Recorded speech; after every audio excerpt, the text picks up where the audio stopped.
Viewers அனைவருக்கும் வணக்கம். இது நம்ம சேனல் க்ரோ எக்ஸ்பர்ட். இந்த வீடியோவில் நம்ம என்ன பார்க்க போகிறோம் அப்படின்னா, இந்தியாவோட லார்ஜஸ்ட் பேங்க் ரெக்கார்ட் ப்ராஃபிட்டை 80,000 crore பண்ண ஸ்டேட் பேங்க் ஆஃப் இந்தியா பற்றி தான் பார்க்க போகிறோம். ஸ்பெசிஃபிக்காக எதுக்கு இந்த ஸ்டாக் எடுத்து அனலைஸ் பண்ணலாம்னு யோசிச்சேன் அப்படின்னா, ரெண்டு ரீசன். ஒன்று, நம்ம கமெண்ட் பாக்ஸில் நமது நண்பர் ஒருத்தர் வந்து எஸ்பிஐ பேங்க் பற்றி அனலைஸ் பண்ணி போட சொல்லியிருந்தாங்க. அண்ட் ஸ்பெசிஃபிக்காக இந்த ஸ்டாக் வந்து ரீசெண்ட் டைமில் ஒரு 7% கிட்ட ஃபால் ஆயிருந்துச்சு. அதனால் இதை டீட்டெயிலாக பிரேக் டவுன் பண்ணி இப்போ இந்த ஸ்டாக்குள்ள என்டர் ஆகிறது ஒரு நல்ல ஆப்பர்ச்சுனிட்டியா இருக்குமா, இல்லை எப்போ இது என்டர் ஆகணும், எந்த ஜோன்ல அக்யூமுலேட் பண்ணணுங்கிறத ரொம்ப டீட்டெயிலா பார்க்க போறோம். இது வரைக்கும் நம்ம சேனலை சப்ஸ்கிரைப் பண்ணலனா மறக்காம சப்ஸ்கிரைப் பண்ணிருங்க. அண்ட் முடிஞ்சா பெல் ஐக்கான் பிரஸ் பண்ணிருங்க. டிஸ்க்ளைமர், நாம செபி ரெஜிஸ்டர்ட் அட்வைசர் கிடையாது. இந்த என்டையர் வீடியோமே எஜுகேஷனல் பர்பஸ்க்காண்டி மட்டுமே. வித் தட் நோட், கரண்டா எஸ்பிஐ பேங்கோட பிரைஸ் பாத்தீங்க அப்படின்னா 1019 கிட்ட ட்ரேட் ஆயிட்டு இருக்கு. மார்க்கெட் கேபிட்டலா 9.41 lakh crore வந்து வச்சிருக்காங்க. இதோட 52 வீக் ரேஞ்ச் பார்த்தா 779 to 1235 கிட்ட இருக்கு. Q4ஓட ஃபினான்ஷியல் இயர் ப்ராஃபிட் வந்து -6.74%. என்ஐஎம் கம்ப்ரெஷன் வந்து கன்சர்ன் இருக்கு. ஸோ என்ஐஎம்ங்கிறது நெட் இன்ட்ரெஸ்ட் மார்ஜின். ஸோ அதை பற்றி இந்த வீடியோவில் டீட்டெயிலாக பார்க்கலாம். ஸ்டேட் பேங்க் ஆஃப் இந்தியா பற்றின ஒரு சின்ன குயிக் ஓவர்வியூ. இது வந்து ஃபார்ச்சூன் 500 கம்பெனி அண்ட் இந்தியாவோட largest public sector bank company. It holds 22% of deposit market shares, 22,000 branches கிட்ட இருக்கு. அண்ட் இதோட டிஜிட்டல் பிளாட்ஃபார்ம் வந்து யோனோ. ஸோ யோனோ வந்து 75+ மில்லியன் யூசர்ஸ் கிட்ட ஆல்ரெடி இருக்காங்க இந்த பிளாட்ஃபார்ம்ல. ஸோ ஓவரால் இதோட ரெக்கார்ட் ப்ராஃபிட்டா 80,000 crores கிட்ட ஃபினான்ஷியல் இயர் 2026ல கொடுத்திருந்தாலும் ஸ்டாக் 7% கீழே விழுந்ததுக்கான ரீசன் நெட் இன்ட்ரெஸ்ட் மார்ஜினோட கம்ப்ரெஷன் ஃபியர் மட்டுமே.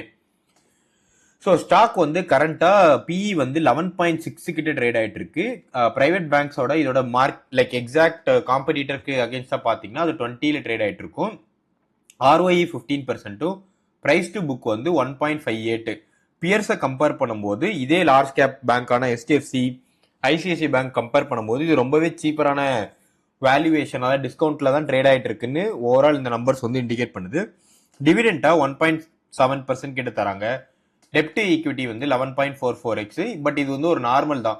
ஜென்ரலா பேங்க்ஸ் வந்து லோன் கொடுப்பாங்க, அதுக்கு கடன் வாங்குறது, இந்த மாதிரி ஆஸ்பெக்ட் இருக்கும். ஸோ டெப்ட் ஈக்விட்டி வந்து நீங்க இப்போதைக்கு இந்த பேங்கிங் ஸ்டாக்கு இக்னோர் பண்றது பெட்டரா இருக்கும். இந்த நம்பர்ஸ் என்ன இண்டிகேட் பண்ணுதுங்கிறத நம்ம பார்த்துடலாம். So PE 11.6.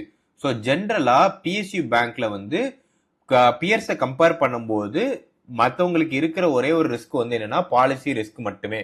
ஸோ ஜென்ரலா கவர்மெண்டோட பாலிசிஸ் மற்ற எல்லாமே இது அஃபெக்ட் பண்ணுங்கிற ரீசனால பியர்ஸை விட எப்பவுமே இது கொஞ்சம் கம்மியான இதில் தான் ட்ரேட் ஆகிட்டு இருக்கும். ஸோ ROI மட்டும் 15 to 18% கிட்ட ஓவரால் ட்ரேட் ஆகிட்டு இருக்கு. ஜென்ரலாக பேங்கிங் ஸ்டாக்குக்கு நீங்கள் வந்து ROCE பார்க்க வேண்டாம், ஏன்னா டிஃப்ரெண்ட் மெட்ரிக்ஸ் தான் கணக்கில் எடுத்துப்போம். ROI வந்து 15 to 18%, NIM வந்து 2.91, ROA 1.12%. இதில் நம்ம முக்கியமாக பார்க்க வேண்டியது NIM ஆன 2.19 மட்டுமே. அது வந்து ரொம்பவே தின்னா ஆகிட்டே வருது. அதை நம்ம வந்து கொஞ்சம் பார்த்து தெரிஞ்சுக்கணும், ஏன்னா இது பின்னாடி இந்த நம்பர் வந்து நமக்கு அஃபெக்ட் ஆகிறதுக்கான வாய்ப்பு இருக்கு. இந்த ஸ்டாக்கோட ப்ரோஸ் அண்ட் கான்ஸ் பொறுத்த வரைக்கும் ஹெல்தியான டிவிடெண்ட் வந்து கொடுக்குறாங்க 18.6 கிட்ட, gross NPA 1.49%, record profit after tax பண்ணியிருக்காங்க. யோனோ டிஜிட்டல் பிளாட்ஃபார்ம் வந்து 75+ மில்லியன் சப்ஸ்கிரைபர்ஸ் இருக்கு.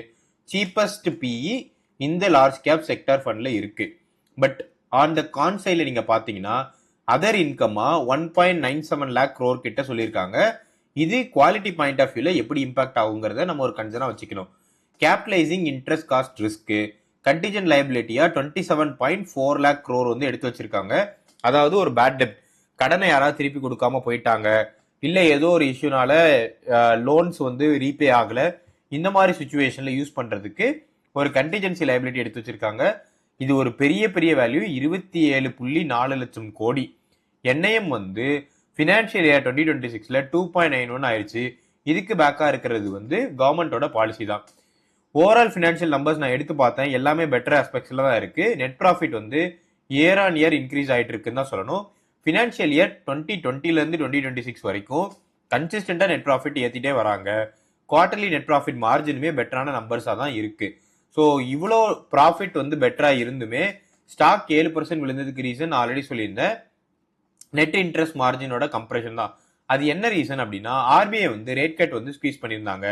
So spread between lending and deposit rate வந்து கம்மியாயிருச்சு. ஸோ இதனால ஓவரால் ஆப்ரேட்டிங் ப்ராஃபிட் வந்து டிராப்ட் பை 11% இந்த Q4ல. ஸோ அதனால தான் ஓவரால் ஸ்டாக் வந்து 7% கிட்ட ஓவரால் இறக்கி விட்டார்கள். ஸோ ஓவரால் இந்த பேங்க் வந்து நல்ல கேஷ் பாசிட்டிவான பேங்காக தான் இருக்கு. கேஷ் ஃப்ளோ வந்து நீங்க எடுத்து கேஷ் ஃப்ரம் ஆபரேஷன்ஸ் எடுத்து பார்த்ததுல வந்து 38,000 crores கிட்ட பண்ணிருக்காங்க, which is really a good sign for this bank. Holdings பொறுத்த வரைக்கும் இந்த பேங்க் வந்து கவர்மெண்ட் வந்து 55.52% ஹோல்ட் பண்றாங்க. டிஏஎஸ் வந்து 26%, எஃப்ஐஎஸ் 11.4%, பப்ளிக் 6.8% ஹோல்ட் பண்ணிட்டு இருக்காங்க. In terms of holding point of வியூமே இது ரொம்ப reliable in terms of government backup இருக்கிறதுனால. பட் அதே சமயம் கவர்மெண்ட் வந்து ஒரு டபுள் எட்ஜ் ஸ்வாட் மாதிரி, அது கொஞ்சம் ரிஸ்க்கும் கூட. ஏன்னா திடீர்னு பொலிட்டிக்கல் ப்ரெஷர்னால ஏதாவது ஒரு அனௌன்ஸ்மெண்ட் கொடுக்குறாங்க, லைக் ஃபார்ம் லோன் வந்து நாங்கள் வேவ் ஆஃப் பண்றோம், கவர்மெண்ட் சீன்ஸ் வரும், இந்த மாதிரி ஆஸ்பெக்ட்ஸ்ல ப்ரிடாமினண்டா பாதிக்கப்பட போறது அப்படின்னா பப்ளிக் செக்டார் பேங்க்ஸ் தான் மக்களுக்கு பெனிஃபிட்டா இருக்கும். பட் அஸ் அன் இன்வெஸ்டரா உங்களுக்கு வந்து இதுல வந்து ஒரு பேக் ஃபயர் நடக்கிறதுக்கான வாய்ப்புகள் ஜாஸ்தியாவே இருக்கு. ஸோ டிஏஎஸ் வந்து மியூச்சுவல் ஃபண்ட்ஸ் அண்ட் எல்ஐசி மூலமா இந்த பேங்கை ஆல்மோஸ்ட் 24 to 26% கிட்ட ஹோல்ட் பண்ணிட்டு இருக்காங்க. இது வந்து ஒரு சுவாரஸ்யமான நியூஸும் கூட. அனலிஸ்ட் பாயிண்ட் ஆஃப் வியூல நிறைய பேர் இந்த ஸ்டாக்ஸை வந்து பை ரேட்டிங்கும் மிக்ஸ்டான ரேட்டிங் தான் வச்சிருக்காங்க.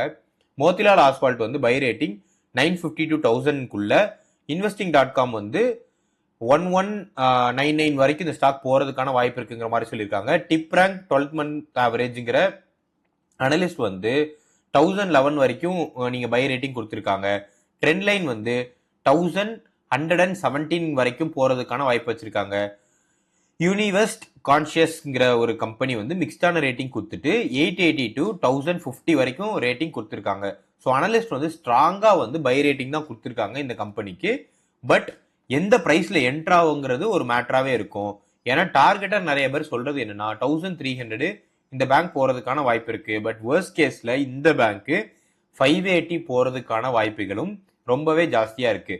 அது என்ன வேர்ஸ்ட் கேஸ்னால இருக்கலாம் அப்படின்னா, எஸ்பிஐ வந்து பேங்க் வந்து இப்போதைக்கு ரேட் கட்னால ரொம்பவே அஃபெக்ட் ஆயிட்டு வருது பிரைவேட் பேங்கை கம்பேர் பண்ணும் போது.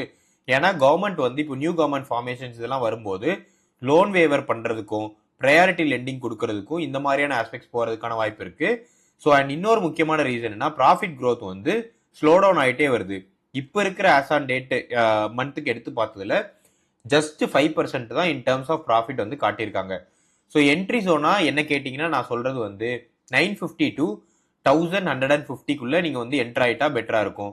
அக்யூமுலேட் பண்ணலாம் அப்படின்னு என்ன கேட்டிங்கன்னா, அதான் நிறைய லார்ஜ் வால்யூம்ல அக்யூமுலேட் பண்ணலாம் அப்படின்னா நியர் புக் வேல்யூவான 750 to 950 போனா பெட்டரா இருக்கும். 900 to 950ங்கிற ரேஞ்சில் நீங்க எஸ்ஐபி ஜோனை ஆக்சுவலா ஸ்டார்ட் பண்ணலாம். லைக் 1212ங்கிறது மந்த் ஆன் மந்த் வந்து நீங்க இதை கன்சிடர் பண்ணிட்டே வரலாம். பட் பல்க் பையிங் வந்து 750 to 800ங்கிற ரேஞ்சுக்குள்ள போனா பெட்டரா இருக்கும். ரிஸ்க்னு இந்த இதுல நான் எடுத்து பார்த்ததுல பாலிசி கண்டிஜென்சில நிறைய லைபிலிட்டிஸ் இருக்கிறது, என்ஐஎம் கம்ப்ரஷன்ஸ், பிஎஸ்சியோட valuation discount compare to peers. ஏன்னா கவர்மெண்ட் ஸ்டாக் எதையுமே ஜாஸ்தியா ஏத்தவே மாட்டாங்க, லைக் ஓஎன்ஜிசி, கோல் இண்டியா, இது எல்லாமே. அதே மாதிரி இதுவுமே ஒரு பிரைஸ்ல ஸ்டாக்னன்ட் ஆயிருமோ அப்படிங்கிற ஒரு பயமும் இன்வெஸ்டர்ஸ் மத்தியில ஜாஸ்தியாவே இருக்கு. க்ரோத் வந்து ஸ்லோ டவுன் ஆயிருக்கு. அது ஆக்சுவலாவே அவங்களோட டிடிஎம் ப்ராஃபிட் க்ரோத்ல பார்த்தா வெறும் 5% தான் இருக்கு. ரெவன்யூ சிஏஜாருமே ஸ்லோ ஆயிட்டு இருக்கு, விச் இஸ் ஆல்மோஸ்ட் அகைன் 5% கிட்ட தான் ஓவரால் இருக்கு. கிரெடிட் சைக்கிளுமே சாஃப்டன் ஆயிடுச்சு ஃபினான்ஷியல் இயர் 2027ல. இந்த ஸ்டாக் என்ன கேட்டா நீங்க கன்சிடர் பண்ணலாமான்னு கேட்டீங்க அப்படின்னா, எஸ்ஐபி பாயிண்ட் ஆஃப் வியூல லைக் கொஞ்சம் கொஞ்சமா நான் சிப் பண்ண போறேன்னா அக்யூமுலேட் பண்ணுங்க 900ங்கிற ஜோன்ல. பட் பல்க் பையிங் வந்து 700 போனா மட்டும் பண்ணுங்க. பட் ரொம்ப கண்ணாப்பின்னு வேல்யூ ஏறும், எனக்கு நிறைய காசு பார்க்கணும் அப்படிங்கிற மாதிரி நினைச்சீங்கன்னா பிரைவேட் பேங்க் செக்டர் பார்க்கறதே பெட்டரா இருக்கும். பட் ஓவரால் இந்த வீடியோ உங்களுக்கு கண்டிப்பா பிடிச்சிருக்கும் நம்புறேன். இந்த வீடியோ உங்களுக்கு பிடிச்சிருந்துச்சு அப்படின்னா இந்த வீடியோவை லைக் பண்ணிருங்க. இது வரைக்கும் நம்ம சேனல் சப்ஸ்கிரைப் பண்ணலாம், சப்ஸ்கிரைப் பண்ணிருங்க. உங்க ஃப்ரெண்ட்ஸுக்கு ஷேர் பண்ணுங்க. உங்களுக்கு ஏதாவது ஸ்பெசிஃபிக்கா ஷேர்ஸ் பத்தி அனலைஸ் பண்ணி போடணும் அப்படின்னா கமெண்ட் பண்ணுங்க.